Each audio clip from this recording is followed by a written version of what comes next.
group of 3 verses.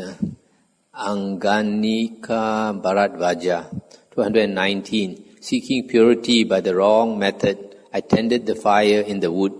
Not knowing the path of purity, I perform austerities to gain immortality. 220. This happiness is gained by happiness. See the essential rightness of the Dhamma. The 3 knowledges have been obtained. The Buddha's teaching has been done. 221. Formerly I was a kinsman of Brahma. Now indeed I am a true Brahmana. I possess the triple knowledge, and I have watched and am versed in the sacred knowledge, knowing the Vedas thoroughly. So this monk was formerly a Brahmin, and he was practicing the wrong method, worshipping the fire. Then he says, this happiness is gained by happiness. This happiness of enlightenment or liberation is gained by the happiness of jhana, because only jhana plus the knowledge of the Dhammas can bring on enlightenment. Pachaya 222. 5 days ago I went forth, a learner, not having attained mental perfection. A resolve arose in my mind when I had entered my cell. 223. I shall not eat, I shall not drink, nor shall I go forth from my cell. I shall not even lie down on my side, while the dart of craving is not removed. 224. See my energy and effort as I dwell thus. 3 knowledges have been obtained. The Buddha's teaching has been done.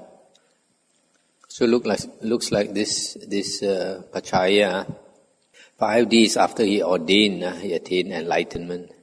It's very, very fast. Bakula 225. Who afterwards wishes to do the things which were to be done before, is deprived of the happy state, and afterwards repents. 226. One should say only what one would do. One should not say what one would not do. Clever men recognize one who talks but does not act.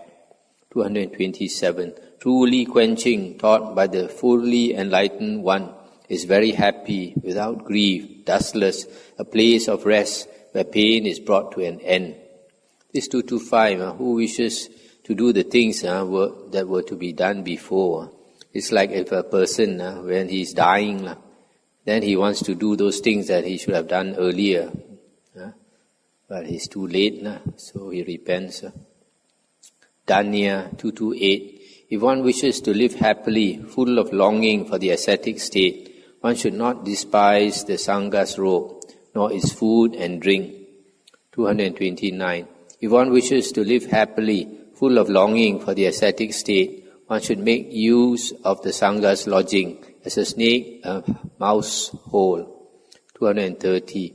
If one wishes to live happily, full of longing for the ascetic state, one should be satisfied with whatever comes one's way and develop the soul Dhamma. Matanga Putta 231. This was too cold, too hot, too late in the evening. The opportunities pass by men who with these words have abandoned their work. 232. But he who thinks of cold and hot as being no more than grass, doing a man's duty, he does not fall short of happiness.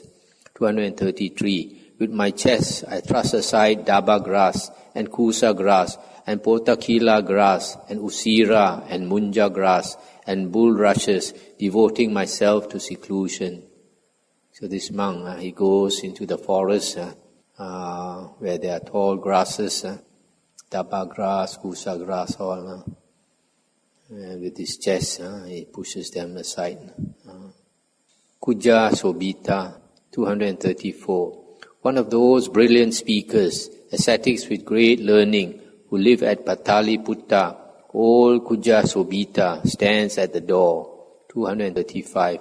One of those brilliant speakers, ascetics with great learning, who live at Pataliputta, stands at the door, an old man blown by the wind.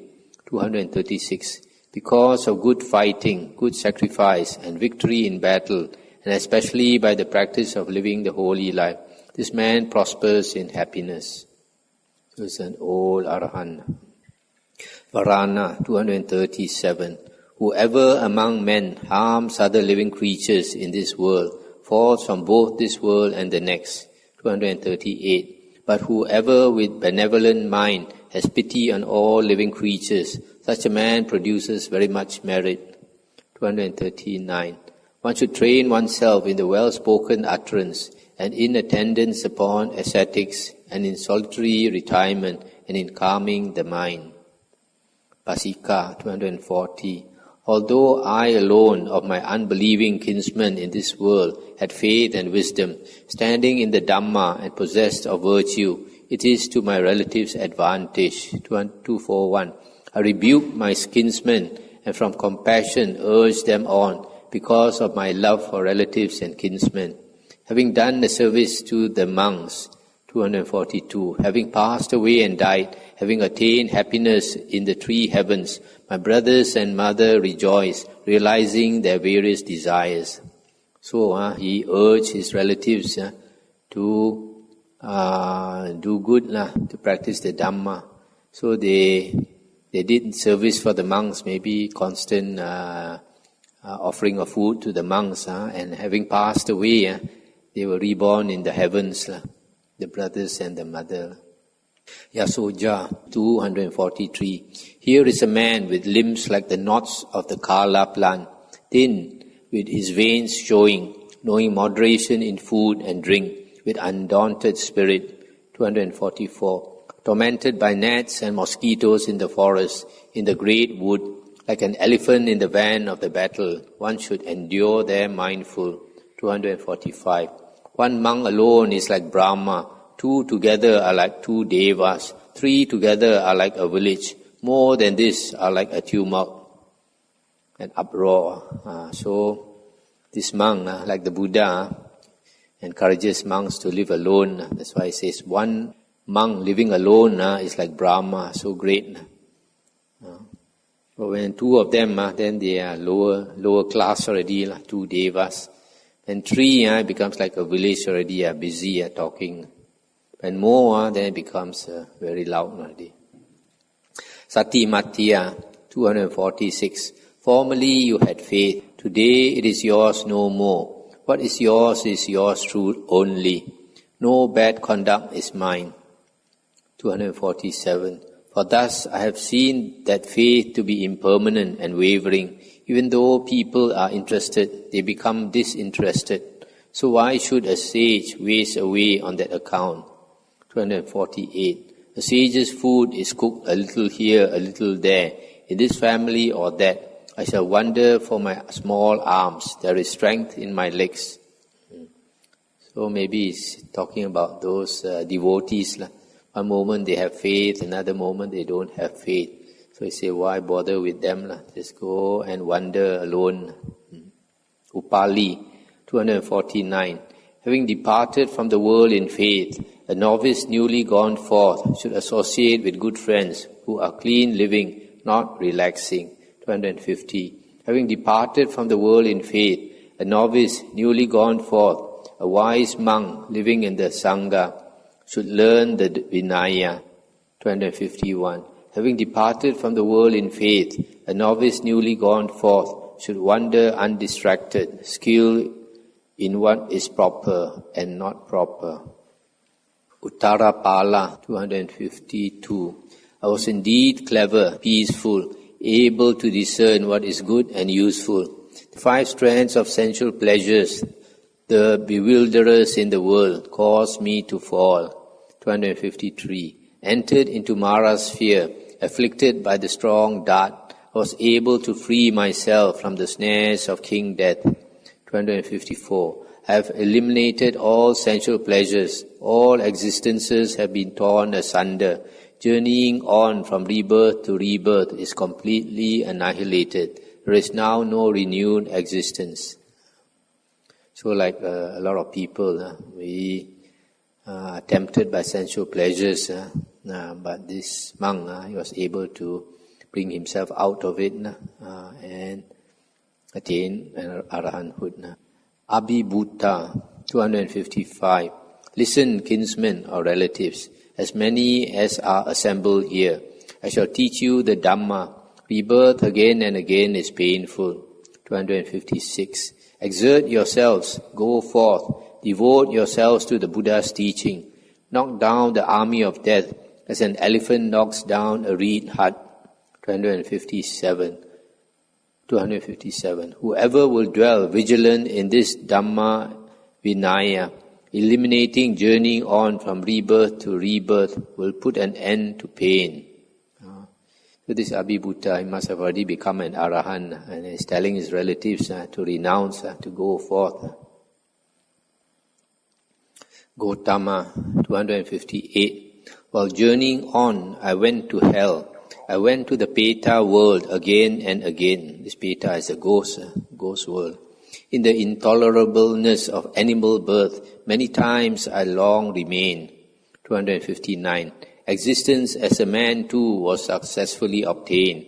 I went to a heavenly body once or twice. I remained in the fine material and non-material planes, and among the neither percipient nor unpercipient, and among the unpercipient. 260. These existences are well known to be without substance, determined, unstable, always driven on. Knowing this to have its origin in myself, being possessed of mindfulness, I attain peace. So he says, the origin of all these worlds is in ourselves, in our consciousness. Harita, 261. Who afterwards wishes to do the things which were to be done before, he is deprived of the happy state, and afterwards repents. 262. One should say only what one would do. One should not say what one would not do. Clever men recognize one who talks but does not act. 263. Truly quenching, taught by the fully enlightened one, is very happy, without grief, dustless, a place of rest where pain is brought to an end. Vimala, 264. Avoiding evil friends, one should associate with the best of individuals. One should stand fast in his exhortation, seeking the unshakable happiness. 265. Just as one climbing on to a small plank would sing in the great ocean, so even one who lives a virtuous life sinks if he depends upon an inactive man or lazy man. Therefore, one should avoid that inactive man who is lacking in energy. 266. One should dwell with those clever ones who live apart, the noble, resolute meditators who are continually putting forth energy. Okay, maybe we stop here for tonight. Tomorrow we go to the group of 4 verses. And the verses become more and more, then you can see more of what the Thera is trying to say. Anything to discuss?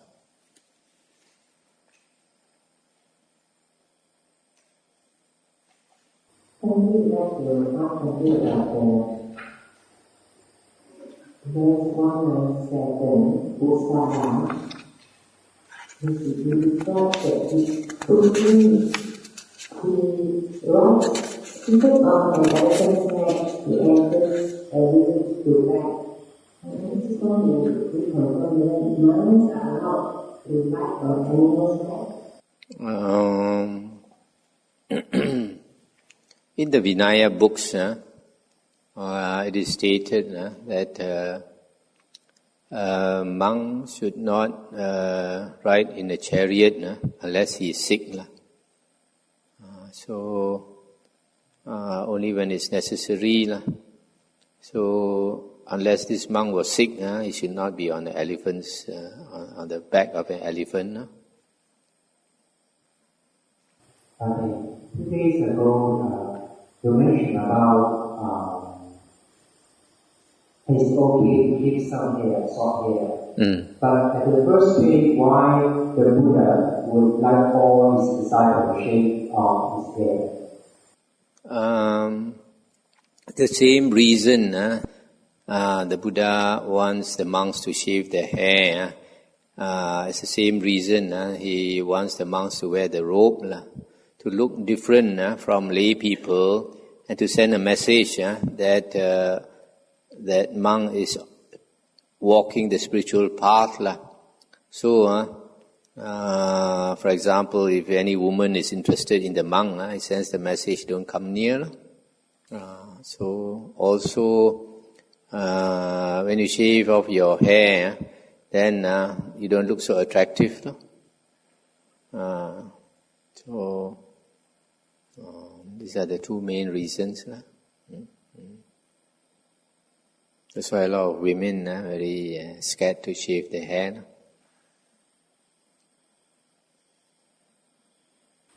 Another question is about that they recommend people to stay concentrated by using Buddha when they are not doing anything.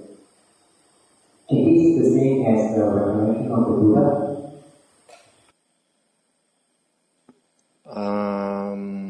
Not exactly. When you recollect the Buddha, think of the Buddha's qualities and all this. This one is just like chanting a mantra. Just keep your mind focused by just chanting some words. So it does not matter exactly what you chant. You can chant Namo Buddhaya. You can chant one of the paritas, Itipiso, Bhagava, Arahang, or almost anything, just so that your mind does not run. That is the purpose. And in fact, the first meditation taught by the Buddha was similar to this, but he was chanting the 32 parts of the body. So either you chant fast or you chant slow. When you chant slow, it is contemplation of the parts of the body one by one. So to see the loathsomeness of the body.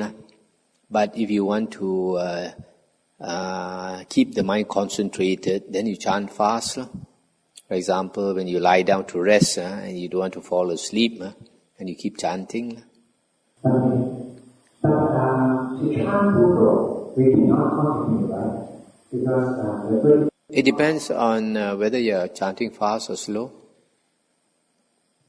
But concentrate about the quality of the Buddha. If you chant slow, then you are still able to think of the qualities of the Buddha.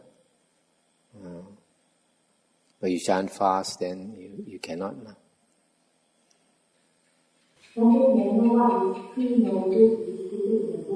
Okay, the three knowledges in the Buddha's teaching refers to the night of enlightenment. When the Buddha was enlightened on that night, the first knowledge was recollection of the past lives. He recollected the past lives. This is the first knowledge. The second one, he used his divine eye or heavenly eye to see beings pass away and take rebirth. Pass away and take rebirth. So he saw the working of karma vipaka. Because of the karma a person creates, the rebirth is determined by the karma that he created. So that is the second knowledge. The third knowledge is destruction of the asavas. He contemplated on the Four Noble Truths, understood the Four Noble Truths and attained enlightenment. So these are the three knowledges of the Buddha. Okay. So far, the three knowledges seem to come in the sequence. Is there any case where, it doesn't come in a sequence? For example, one day this thing comes, the next one, another one, over a series of days or something like that? The reason why these three knowledges are mentioned often in the suttas is because of these Brahmins. The Brahmins always talk about the three knowledges also. But the three knowledges is different. So that's why it happens quite often. But if a person attains these three knowledges, I guess generally it should be together. Although it's possible that they might be not occur at the same time or the same night. It's possible. So just We saw just now from the Sutta, one of the Arahant go backwards 500 years, another one 31 years.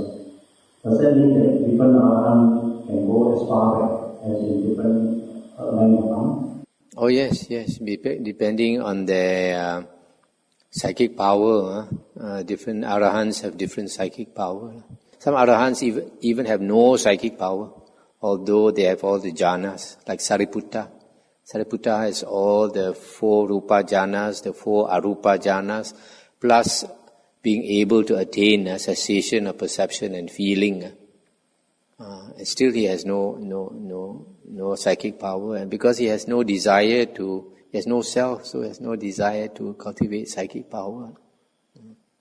So in the case of Sariputta and the other Arahants, the three knowledges seems to be able to tell us that, if Arahant has seen the three knowledges, yes, including Asavas that we have seen. So he sees the 2 knowledges first. But the Asava will tell that your Asava has terminated. In the case of Sariputta, which he saw, he can actually realize he saw the. That means he just contemplate the Dhamma only. Contemplate the Dhamma, and then he let go of the clinging. Basically, it's the clinging of the self. We just let go and attain arahanthood. So those without psychic power, instead of 3 knowledges, they only have one knowledge. Okay. Why the state of perception and feeling is not counted as a arupa jhana? Cessation of perception and feeling is the cessation of the 6 consciousness. So the 6 consciousness has ceased. So it is higher than the Rupa and Arupa jhanas. It is not a Arupa jhana. Arupa jhana, you are still in the world, because if you attain a Rupa jhana, you can still be reborn. But if you attain cessation of perception and feeling, and you come out of it, you become an Arahant. That means you are noble reborn already. Because when a person comes out of the cessation, then he realizes the whole world is just a dream only, just in consciousness. It's not real. So he let go of the self. Then it's just like when you wake up and in the morning, after having a good dream at night. When you wake up in the morning, then you realize the dream. You were so frightened last night when you were having the dream, chased by some ghost or some murderer. You were so excited. Then when you wake up, you find it's only a dream. Why all the fuss? Not real at all. So when you get out of this cessation of perception and feeling, then you realize, what is life? Life is just a dream, and it's not real. Where's the self? Where's the self in the dream? It's not important, is it? It's not real. In the case of Buddha, he met his second teacher who taught him all the way from 1 to 3, 4, 5, 6, 7. So that means the teacher do not know the Dhamma. So even when he reached 4 Dhamma, he come out, he still does not understand. Does that mean that? Yeah, he does not understand the Dhamma. And can we say that once the person comes out from Nirodha Samapatti, that means his asava stops. Means there is no mental outflow. I guess when he comes out of this cessation of perception and feeling, he has to contemplate. He has to contemplate. Then only he realizes. Just like for the Buddha to become enlightened, he has to contemplate on the 4 Noble Truths. Then he understands the 4 Noble Truths. Then he let go, and then he attain destruction of the asavas. So in the same way, when a person comes out of the cessation, then he contemplates, and then he realizes the true nature of life.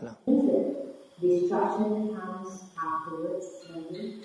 Destruction of the asavas after the contemplation. Or after the contemplation? Yeah. Hence the need to attain to cessation No, it's not automatic. He's got to contemplate.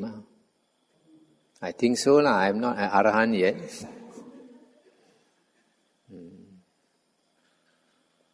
Even the Buddhas, although the Buddha said before he was enlightened, he already had a basic understanding of dependent origination. But after the Buddha was enlightened, he wanted to understand thoroughly dependent origination. And he contemplated from 6 p.m. until 6 a.m., 12 hours. Then only he understood really dependent origination. So the knowledge is not automatic one. Even for a Buddha, whatever he wants to know, he has to make the effort to contemplate. Then only he will know. It's not automatic. So in the same way, when the person comes out of that cessation, I don't think it's automatic. He must contemplate. Then only he will realize. We feel that how Buddha contemplated on dependent origination, that those people who advocate that we can attain the Aryahood within a certain state by contemplating on the dependent origination. Some people would extend that it is like the only way to go about it. It's so important that when we take this advice, even to a place of time, we need to have our knowledge of the 12 things. But in the suttas, attaining the Aryan stage, any Aryan stage, the basic requirement is attaining right view. And right view basically means the understanding of the Four Noble Truths. And understanding of the Four Noble Truths comes about either by contemplating the Four Noble Truths itself or one of a few other ways. One is dependent origination, another is the 5 aggregates, another is the 6 sense bases. Because if you understand each one of these to a certain depth, then you are basically, it means that you understand the Four Noble Truths. The Four Noble Truths can be seen in these few things, dependent origination, 5 aggregates, and 6 sense bases. And the Buddha mentions in the suttas that these are the important things to contemplate.